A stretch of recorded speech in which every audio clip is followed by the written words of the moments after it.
सच सबसे आगे। दोस्तों, मैं आदिल खान। दोस्तों, लगता है कि बीजेपी और खासकर अमित शाह के सितारे इस वक्त गर्दिश में हैं, तभी तो दोनों को एक के बाद एक लगातार झटके लगते चले जा रहे हैं। पहले पंजाब निकाय चुनाव में शर्मनाक और करारी हार का जायका दोनों ने चखा, और अब बंगाल के चुनावी अखाड़े से खबर है कि एक विशेष अदालत ने गृह मंत्री अमित शाह को मानहानि के मामले में समन जारी करते हुए कोर्ट में पेश होने को कहा है।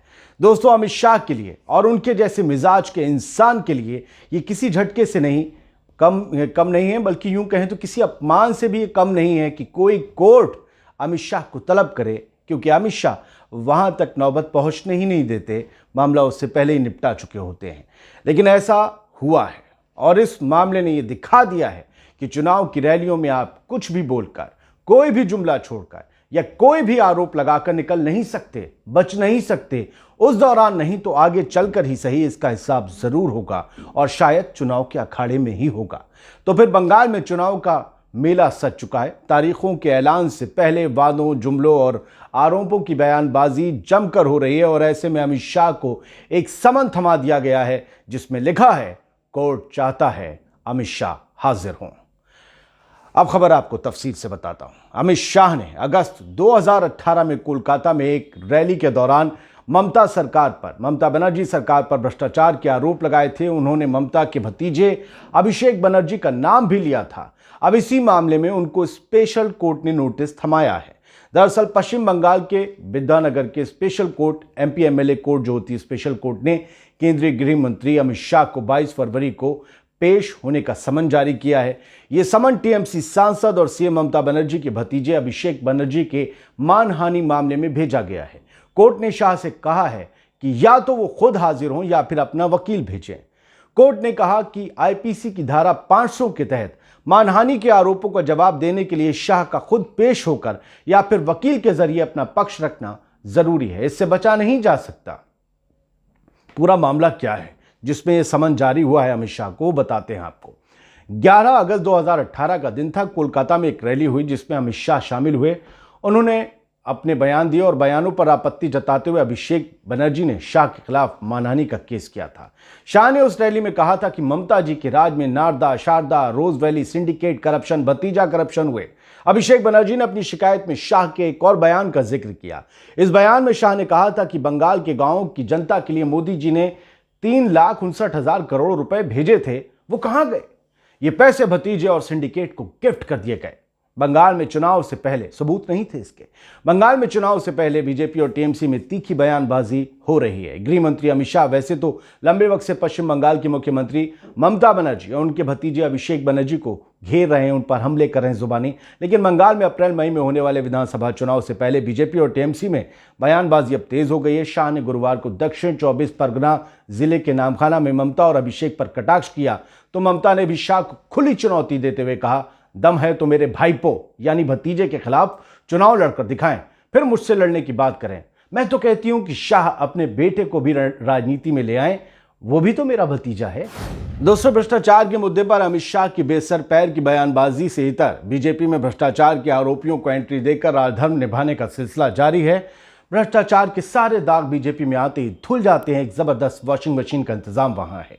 दरअसल बीजेपी ने टीएमसी सरकार के कथित भ्रष्टाचार के मुकाबले के लिए उन्हीं दागी नेताओं की बैसाखी पर चलने का फैसला किया है जो पहले से ही भ्रष्टाचार और हत्या तक के आरोपों से जूझ रहे हैं। यानी पार्टी यहां दागियों से ही दाग धोने का फॉर्मूला अपना रही है। कहते हैं ना, लोहा लोहे को काटता है। 2 साल पहले टीएमसी से नाता तोड़कर बीजेपी के पाले में जाने वाले मुकुल राय हो या फिर अमित शाह के दौरे के समय शनिवार को अपने दल बल के साथ भगवा झंडा थामने वाले शुभेंदु अधिकारी, पिछले शनिवार किसी का दामन उजला नहीं है। बीजेपी इन दोनों नेताओं को अपनी सबसे बड़ी पकड़ मानते हुए अपनी कामयाबी पर इतरा रही है। शारदा चिटफंड घोटाले में भ्रष्टाचार के आरोपों से जूझने वाले इन दोनों नेताओं में से मुकुल राय पर तृणमूल कांग्रेस विधायक सत्यजीत बिश्वास की हत्या तक के आरोप हैं। हत्या की जांच करने वाली सीआईडी की टीम ने इस महीने की शुरुआत में अदालत में जो पूरक आरोप पत्र दायर किया है उसमें राय का नाम शामिल है, और वो बीजेपी में शामिल है। इससे पहले टीएमसी में रहने के दौरान सीबीआई शारदा मामले में उनसे कई दिनों तक पूछताछ करती रही। ये शारदा नहीं, शारदा है। इसी तरह शारदा चिटफंड के मालिक सुदीप्त सेन ने बीते दिनों जेल से सीबीआई को भेजे पत्र में जिन 5 नेताओं का जिक्र किया है उनमें मुकुल रॉय और शुभेंदु अधिकारी के नाम भी शामिल हैं। ये दोनों बीजेपी में शामिल हैं। भ्रष्टाचार और हत्या के आरोप के जितने भी आरोपी हैं, हम आरोपी कहेंगे, बीजेपी फौरन भ्रष्टाचारी बोल देती है, वो बीजेपी में है, उनका खैर मकदम है। उन्हें दंडवत होकर कहा जा रहा है आओ पहले पाओ, सरकार बनी तो मंत्री पद ले जाओ। इस तरीके की एक स्कीम बंगाल के इस वक्त रण में चल रही है। इलेक्शन जब होंगे तो स्कीम और ज्यादा व्यापक रूप से बढ़ जाएगी।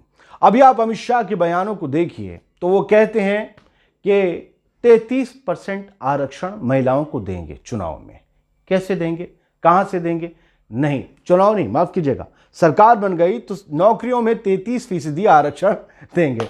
पहले तो भैया ये बताओ नौकरियां कहां हैं, फिर ये बताओ कि जहां जहां तुम्हारी सरकार है, बीजेपी की, योगी बाबा की है, शिवराज बाबा की है, वहां कितना प्रतिशत आरक्षण है महिलाओं को? ये बंगाल की महिलाओं को बेवकूफ़ क्यों बनाया जा रहा है?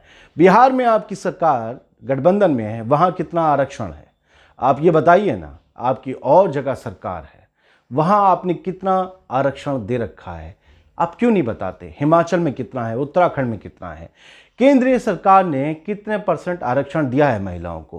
क्या 33% महिलाओं के लिए लोकसभा के टिकट, विधानसभा के टिकट पार्टी बीजेपी की तरफ से आरक्षित कर दिए गए?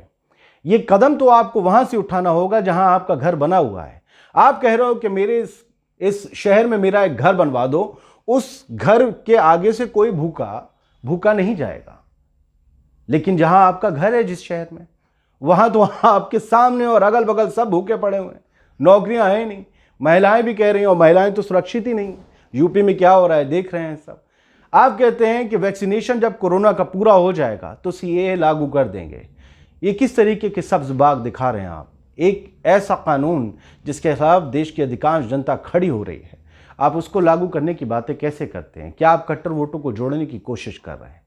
ये सारी जुमलेबाजी और बयानबाजी इस वक्त बंगाल के समर में चल रही है।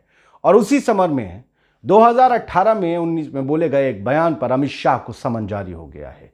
हो सकता है जो वो आज बोल रहे हैं उसके लिए समन आगे जारी हो, क्योंकि झूठ के तो पांव नहीं होते। अगर आप किसी के ऊपर आरोप लगा रहे हैं, और अगर ममता बनर्जी के भतीजे ने भ्रष्टाचार किया है अमित शाह साहब, तो आपको उसको सजा दिलवानी पड़ेगी। अगर वो आरोप मुक्त हो गया तो फिर आपकी शाहगिरी पर बहुत बड़ा सवालिया निशान लग जाएगा कि ये किस तरीके के आरोप, क्योंकि आपको बड़ा संजीदा नेता माना जाता है और बहुत ज़्यादा सख्त नेता भी माना जाता है। आपके रहते हुए अगर कोई भ्रष्टाचार करके बच जाता है देश में, तो ये बड़े अपमान की बात होगी आपके और पार्टी के लिए। लिहाजा कोशिश ये कीजिए कि जो आरोप आपने लगाए हैं उनको सिद्ध कीजिए, उनको साबित कीजिए, वरना माफ़ी मांगिए कि आपने झूठ बोला था। चुनाव में ये जुमले चलते हैं, चुनाव में ये झूठ चलता है। जय हिंद। लाइव टीवी, सच सबसे आगे।